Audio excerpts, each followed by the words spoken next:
If I ever write a memoir, chapter 1's going to be titled, "The Night I Found Out My Assistant Wasn't Perfect After All." Spoiler, he was still perfect, just not in the way I thought. It started stupidly enough. I went back to the office for a folder. One folder. Because my brain can design a rocket, but apparently can't remember basic logistics. Midnight. Empty halls. The whole place humming with that eerie calm that only comes when the money stops moving for a few hours. And then there was light. One sliver leaking from under his door. Joon-ha, my assistant. My right hand. The quiet genius who somehow kept my world from collapsing on itself. I'd built entire empires on charisma and caffeine. But Joon-ha? He was the reason those empires didn't implode.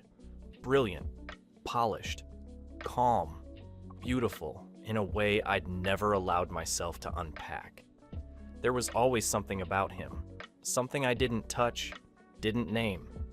A flicker that lived in the space between professionalism and temptation. So yeah, when I saw that light, I thought maybe he was finishing last-minute reports, but then I heard it. A sound that didn't belong in boardrooms. Low, breathless, intimate. My brain tried to lie to me, said it was a phone call, music, anything but what it was. Still, my hand was already on the door, and when I pushed it open, there he was.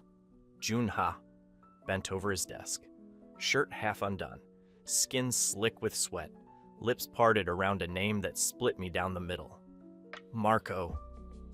My cousin, Marco Hawthorne, standing behind him with that trademark smirk, my family's worst personality trait, like he just discovered the one thing I couldn't control. For a second, the room didn't exist, just Joon-ha, the curve of his back, the sound of his breathing, the shock, and God help me, the pull. He looked at me. Straight at me. Not embarrassed, not scared, like he knew, like he'd been waiting for me to see. My cousin kept going, Joon-ha kept looking. And I, the great Alexander Hawthorne, CEO, visionary, Forbes darling? I short-circuited. "Excuse me," I heard myself say. Then I shut the door. And for the first time in years, I had no idea what the hell to do next. The next day, if I didn't have a spotless record of being the sane one in every room, I might have blamed last night on stress, or bourbon, or a particularly vivid psychotic break. But no, I was as lucid as ever. And yet, the ghost of Joon-ha's moans and Marco's smug punch-me grin clung to me like the aftertaste of bad whiskey. 3 showers, half a bottle of scotch, and it was still there. Now, sitting in my jet at 35,000 feet, I could swear I still smelled his cologne. Clean sandalwood, faint citrus, a touch of sin. Sniff, sniff. Oh hell, that wasn't my imagination. "Morning, boss. Coffee?" I nearly jumped out of my damn seat. There he was, standing in the aisle like a mirage in a pressed shirt and that irritating calm he wore like armor. He held out a cup like it was just another Tuesday. And the worst part? One sip told me it was perfect. Black, 1 spoon of oat milk. Exactly how I liked it. "Thanks," I managed, because apparently my vocal cords were still functioning. He slid into the seat across from me, crossed one leg over the other, and I swear to God that little move could trigger national emergencies. My pulse was in cardiac event territory before he even opened his mouth. "Did you sleep okay?" he asked, tone smooth, professional. Too professional. "We can start with the slides, or I can run through your talking points." I stared at him, blinking like an idiot, while my subconscious autopiloted polite responses. My actual brain was still replaying last night in 4K snap. The binder in his lap closed, crisp and final. I flinched. He sighed. "We should probably talk about what happened last night." "Probably?" My laugh came out strangled. Jesus, you were screwing my cousin in my office." He lifted a hand, steady, infuriating.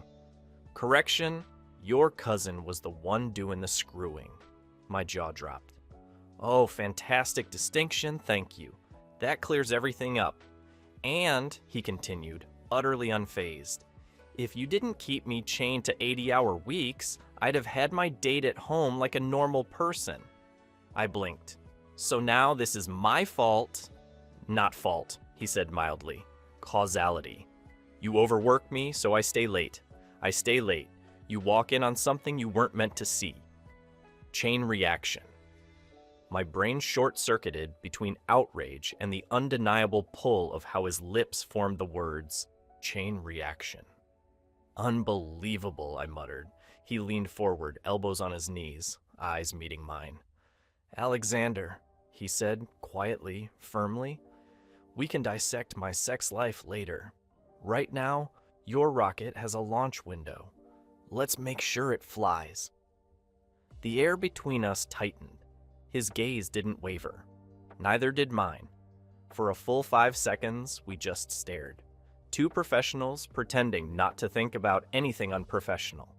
Finally, I tore my eyes away, took a long sip of coffee, and muttered, "You're a menace." Joon-ha smiled, small and dangerous. And yet somehow you keep me around. 3 days later. 3 days later, the test launch went straight to hell. Engine failure. Critical? According to the engineers, we'd be grounded for a week. A week. Which in media time translates to, Alexander Hawthorne's billion-dollar baby is already belly flopping. The vultures would have a field day. I was livid. I yelled. I threatened. I may have called one poor bastard a human traffic cone. None of it helped. They all swore the fix needed a week. By the time I got back to my hotel suite, I was one bad headline away from putting my fist through the minibar. And then, knock knock, I opened the door and forgot how to breathe. Joon-ha stood there barefoot, in gray pajama pants hanging a little too low on his hips, a loose t-shirt threatening to slip off one shoulder. Laptop under one arm, files under the other. Hair muss just enough to look intentional. He looked like sin wrapped in problem solving. Before you start, he said, brushing past me, close enough for his shoulder to graze mine. I've been going through the schematics. Something's off. Of course he had. I groaned, dragging a hand over my face. Fantastic. Go knit yourself a conspiracy theory and discuss it with the engineers in the morning. He stopped halfway across the room and turned. His expression had shifted. No longer the calm, unflappable assistant. This was the man who'd stared me down in boardrooms and quietly gutted billion-dollar egos. They're the ones screwing you, Alex. That hit harder than it should have. Excuse me? He took a step closer. You're engineers. Either they're idiots or someone paid them to tank you. Either way, if you keep trusting them, that rocket's not leaving the ground. I waved him off, pretending not to notice how his voice got low when he was angry. Fine. Tomorrow. I'm not doing this tonight. Unbelievable. His tone sharpened, cutting clean through the air.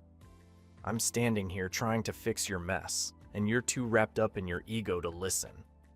Maybe, I snapped, the words spilling out before I could catch them. Maybe I just don't want to be around you right now. He froze, eyes narrowing. You can't be serious. Dead serious. His jaw flexed. You're being a child. That landed like a slap. I'm your boss, I roared. He didn't back down. Not an inch. Then act like it. Silence. Hot, suffocating silence. I could feel my pulse in my throat. The tension between us wasn't just anger. It was electricity, thick and choking, like the air before a storm. You know how many hours I spent going through those schematics?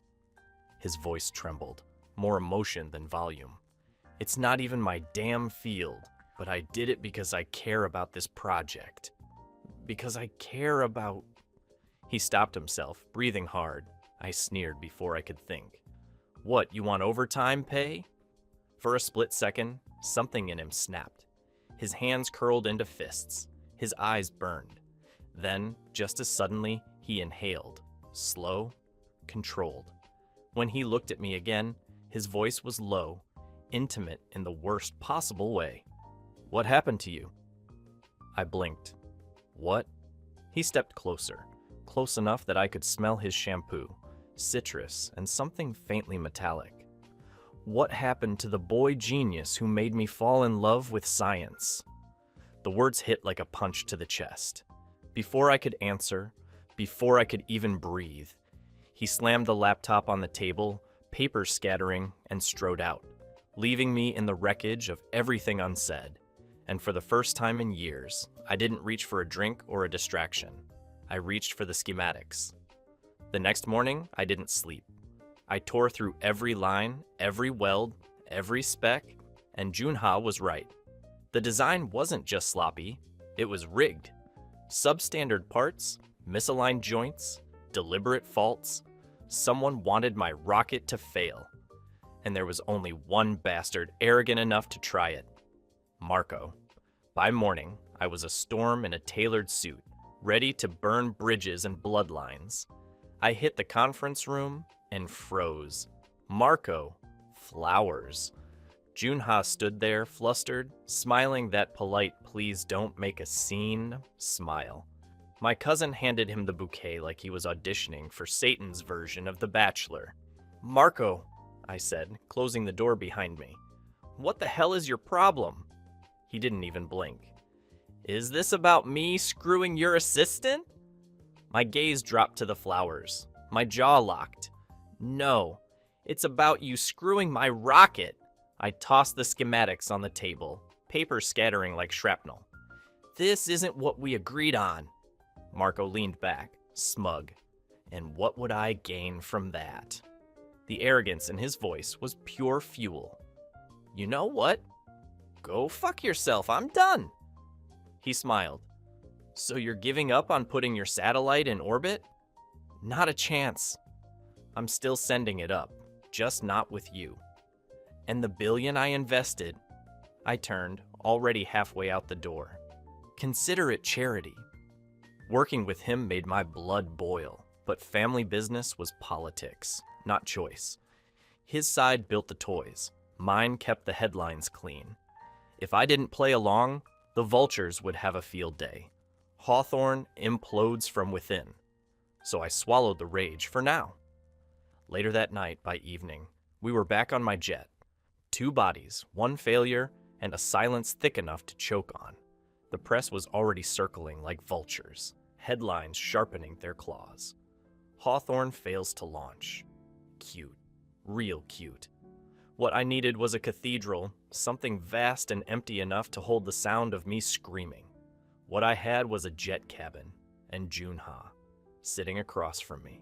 Legs crossed, eyes quiet, calculating. "I'm sorry," Joon-ha said softly, fingers worrying at the rim of his glass. "I know how much this project meant to you." I swirled my own drink, watching the amber liquid catch the light. "Don't apologize. If anyone should, it's me. I should have been paying closer attention from day one. Instead, I let Marco and his circus act run the show." His eyes flicked up, sharp even behind the exhaustion. "Don't beat yourself up too much. That's literally why you hired me, to catch the lapses. You build, I guard." That pulled a crooked grin out of me. "Guard dog, huh? Cute." He rolled his eyes but raised his glass anyway. I clinked mine against it. For a moment, silence stretched. Warm this time, not suffocating. And just like that, 2 men who'd been tearing into each other hours ago sat in the sky, sharing whiskey, carrying the weight of a rocket that wasn't in orbit yet, but might still be. 2 weeks later, the rocket wasn't what kept me up at night anymore. It was Joon-ha. Somehow, after everything, after walking in on him and my cousin, after the shouting and the silence, we'd hit a reset button I didn't know existed. Like the universe decided to gaslight me into believing none of it had ever happened. He came to work every morning with that calm precision, coffee in hand, eyes clear, shirt crisp. Same routines, same inside jokes, Same quiet confidence that made people underestimate him until he opened his mouth and burned them alive with logic. And me? I was pretending that professionalism didn't feel like punishment. We talked more easily now, laughed even, though every laugh felt like standing on a fault line, waiting for the next tremor. But then there were the flowers. Every damn day, something new arrived at the office. Roses, lilies, a bouquet so aggressively pink it could have blinded satellites. Marco's name never needed to be on the card. It was written all over the arrogance of the gesture. 7 bouquets in 2 weeks. 7 reminders that my cousin was still somewhere in the picture, still reaching for what I wanted but couldn't have. And Joon-ha. He never said a word about them, just quietly removed the tag, trimmed the stems, and set them by the window like they were part of the decor. It was infuriating and intoxicating, because the more he ignored them, the more it felt like the flowers were taunting me. Sure, I was rebuilding a rocket, scratch that, reinventing it, but most nights when I stared at blueprints, all I could see were his hands smoothing the petals flat, and I hated that I knew exactly how his fingers looked doing it. I pulled out of the company garage that evening and nearly did a double take. There was Joon-ha standing at the bus stop like a regular civilian, wind whipping his hair, storm clouds promising biblical punishment. I rolled the Porsche to a stop.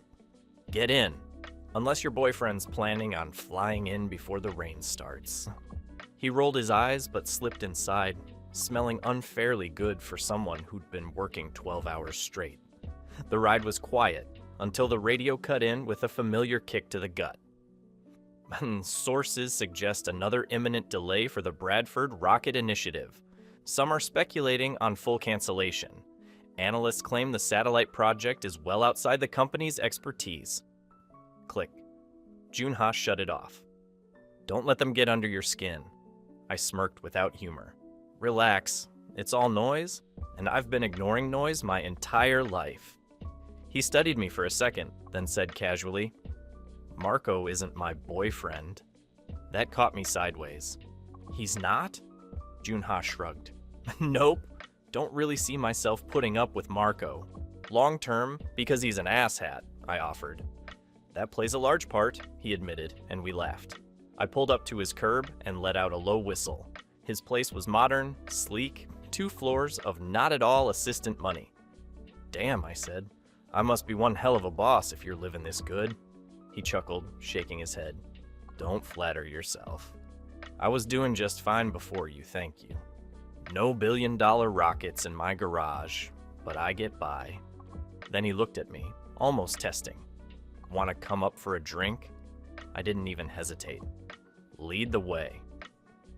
10 minutes later, Joon-ha poured the whiskey like a man who'd done it 1,000 times. Steady wrist, no wasted motion. His kitchen looked like a damn showroom.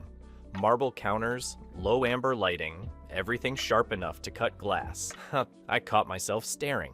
He noticed. What? Nothing, I said. Just didn't picture you living like this. I was thinking, ramen packets, maybe a folding chair. He laughed, rich and unguarded, and the sound hit harder than the whiskey. That's the vibe I give off? Guess I underestimated you, I said, smiling.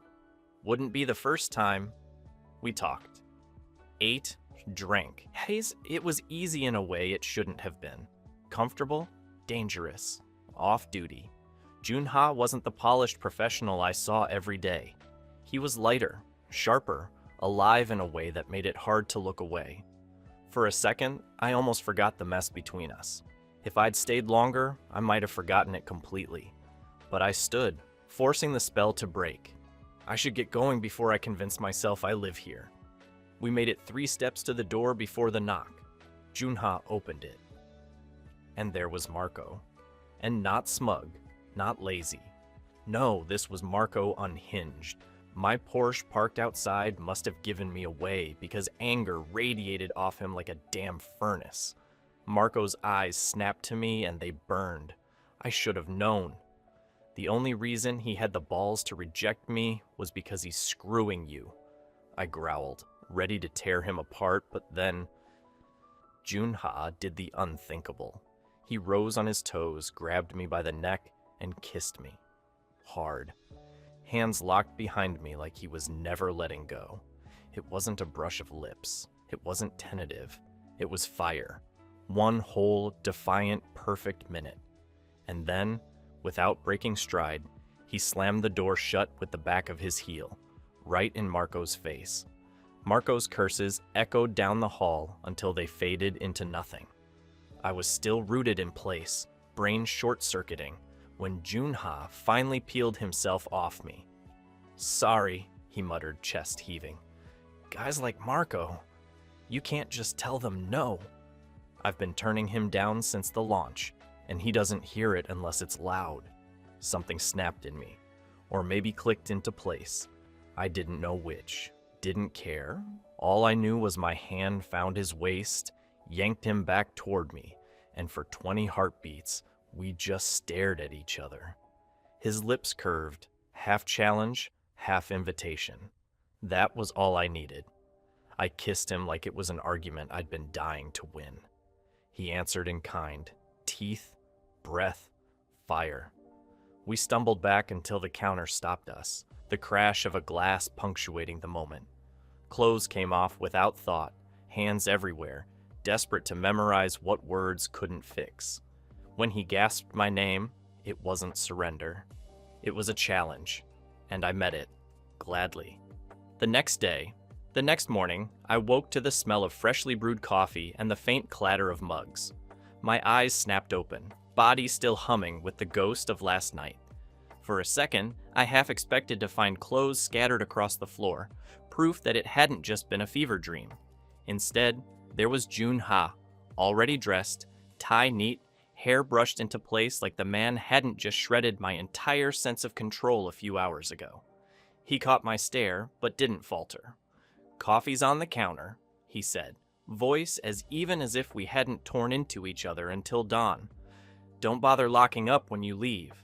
My cleaning lady comes in an hour." And with that, he sauntered out the door, not a backward glance, leaving me sitting in his sheets, wondering if last night had meant everything, or nothing at all. 1 month later, D-Day for the new launch was creeping closer, but so were we, me and Joon-ha. That night at his apartment had set something loose between us, and there was no putting it back in its cage. I'll give him this much. Joon-ha was impressive. He never mixed business with pleasure. He never slipped, never hinted to anyone that we were sleeping together. But oh, we were constantly, obsessively. It was a dangerous thing, like a drug I couldn't put down. Correction, he was the drug. Off-duty Joon-ha, at least, because on-duty Joon-ha, he was still a colossal pain. In my ass. Case in point, right now. It was Sunday night. He had just made me see stars, body trembling, and wrung out in ways I didn't even know were possible. My heart was still racing, skin still sticky with sweat, and instead of collapsing beside me and letting us bask in the moment, maybe tangle up in sheets like normal people, there he was, sitting at my desk, flipping through launch files. Naked 30 minutes ago. Clothed, binder on, glasses perched on his nose now. "You should come to bed," I called out, voice still rough from groaning his name into his neck. Without missing a beat, he replied, "We've been in bed for the last 6 hours. I think that's enough cardio for you, boss." His tone was so smug I wanted to throw a pillow at him. Instead, he started in with his rapid-fire questions about propellant flow, fuel line redundancies, projected satellite lifespan. His brain never switched off. I growled, dragged myself into the bathroom, and splashed cold water on my face. Things with Joon-ha were complicated. Yeah, the sex was insane, intoxicating, borderline lethal, but it wasn't just sex. It couldn't be. Not for me, and yet I couldn't shake the gnawing thought that maybe that's all it was for him. See, Joon-ha didn't make things simple.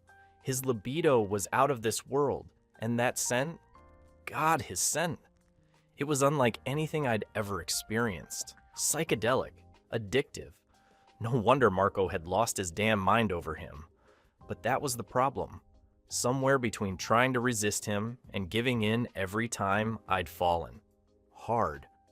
And now I couldn't tell if he even wanted me, or just the relief I gave him. Ashamed as I was to admit it, it sucked. Badly. Hey, his voice cut through my spiral.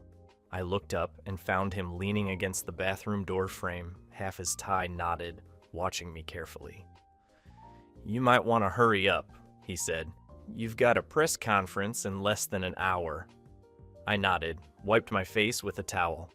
But then he lingered, just long enough to make my chest tighten. His brows knit together. You okay? He asked quietly. The words I wanted to say burned on the back of my tongue. No, I'm not okay. I want you, but I don't know if you want me back. Instead, I swallowed them down, forced a smile that didn't reach my eyes. Yeah, I lied. I'm good. 2 weeks later, we were 30,000 feet in the air, my jet cutting through clouds on its way to the launch site. 3 days until history, or another disaster. And naturally, Joon-ha and I had decided the best way to kill time at cruising altitude was to fuck like turbulence wasn't a thing. We finished with a bang. Literally, I collapsed into one of the chairs, breathless, chest slick with sweat, muscles trembling. Across from me, Joon-ha sat, cool as ever, already straightening his clothes, binder snug, legs crossed like we hadn't just left scratches across each other's skin. I frowned, dragging my hand through my hair. Why do you always do that? He tilted his head. Do what? Every time, I said, still catching my breath. Every time we have sex, you immediately, I don't know, put distance between us. That got me a frown, a crease forming between his brows. And why is that a problem? I sighed, leaned back in the chair. It's not a problem. It's just weird. And there it was, the wrong word, the landmine. Joon-ha's composure shattered like glass under a hammer. His voice rose sharp and raw. Weird? What the fuck do you expect? A cuddle session each time we fuck? Hey. I raised my hands, trying to de-escalate, but he was already spiraling. Get a grip, man, he barked, his voice cracking in a way I'd never heard. We're just fucking, not trying to get married, goddamn. He shoved past me, storming to the other side of the cabin. Headphones snapped into place, music blasting so loud I could faintly hear it even from here. He turned his face toward the window, jaw tight, his reflection in the glass looking like a stranger. I sat there, jaw clenched, pulse hammering, wondering what the hell just happened, wondering why it felt like someone had ripped the air out of my chest. The rest of the day blurred past me. Our arrival at the lodgings, preliminary meetings with the team, even the first press conference. My mouth said the right words, smiled at the right times. But my head? My head was still back in the jet, in the space between us. 2 days later, I crashed onto my hotel bed like I'd been hit by my own damn rocket. The test launch earlier that day had been a success. Clean ignition, stable trajectory, flawless touchdown. Everyone on my team was ecstatic. Me? I felt hollow, because tomorrow was D-Day, and I still felt like shit. Not because of the rocket, not because of the weight of $1 billion gamble resting on my shoulders. Because of Joon-ha, or rather the ridiculous, stupid fight we'd had on the plane. Ever since then, he'd iced me out. Not outright, oh no, that would have been easier. He was still the perfect assistant, on time, prepared, attentive to every need I had before I even realized it. But that was it. That was all he gave me, employer and employee. And it was driving me mad. To make things worse, Marco, because of course it had to be Marco, had caught wind of our little fallout. and he'd been making comments, slimy, insinuating ones, enough to keep my temper perpetually at boiling point. So against every shred of better judgment I had left, I got up, walked down the hallway toward Joon-ha's room. Maybe I'd apologize. Maybe I'd demand an apology. Maybe I'd just stand there like an idiot until he slammed the door in my face. Didn't matter. I needed to see him. But then, voices, raised ones, down the hall. Joon-ha's voice, sharp, strained, and another one, low, menacing. I rounded the corner, and my blood went ice cold. Marco had Joon-ha pinned against the wall, one knee jammed between his legs, his hand fisted around Joon-ha's wrist. Joon-ha was fighting, but Marco was bigger, heavier, and smirking like he already owned him. I didn't think. I moved. My fist connected with Marco's jaw so hard it cracked like thunder. He staggered, surprised more than hurt, and I slammed him into the opposite wall, forearm against his throat. "You really picked the wrong night," I growled, my voice unrecognizable even to me. Marco tried to sneer, but I cut him off with a brutal knee to the gut. He doubled over, and I locked his arms behind him, twisting until he hissed in pain. "You done?" I spat in his ear. "Or should I break something permanent?" Behind me, I heard Joon-ha's voice, shaky but firm as he barked into his phone for security. The sound grounded me, pulled me back from the edge of just ending Marco right there. Within minutes, guards were rushing down the hall. I shoved Marco into their grip, chest heaving, adrenaline still crackling in my veins like wildfire. And then I turned, finally, toward Joon-ha. He was fixing his shirt with trembling hands, eyes burning with a cocktail of fury and humiliation. But when he met my gaze, something shifted. A crack in the ice wall he'd built around us. I half-dragged, half-guided Joon-ha back into his room, shutting the door behind us like I could keep the whole damn world out. He sat on the edge of the bed, trying to steady his breathing. I crouched in front of him, hands on his knees. "What the hell was that about?" My voice was low, tight. He swallowed, eyes darting away. Marco heard about us, or the lack of us. He thought that since we fought, he could take his shot. I turned him down. He didn't like that the burn in my chest was half fury, half shame. I'm sorry. For him, for all of it, and for... I stopped, dragging in a breath. For the plane. For the fight. "Forget it," Joon-ha muttered. "I'm over it." "I'm not." The words came out sharper than I meant.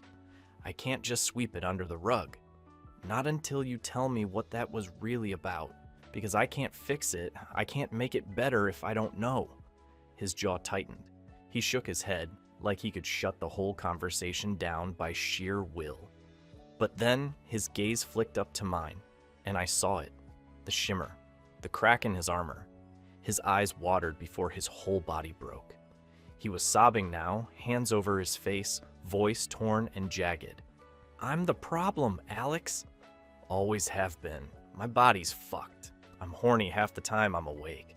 And sometimes," he choked, "parts of my body grow. They leak, like some freak experiment gone wrong. Do you know what that's like?" I froze. Nothing clever, nothing at all. Just silence. Joon-ha kept going, years spilling out. "All I've ever been is a quick fuck. That's what my exes saw. Not a partner. Not someone worth loving.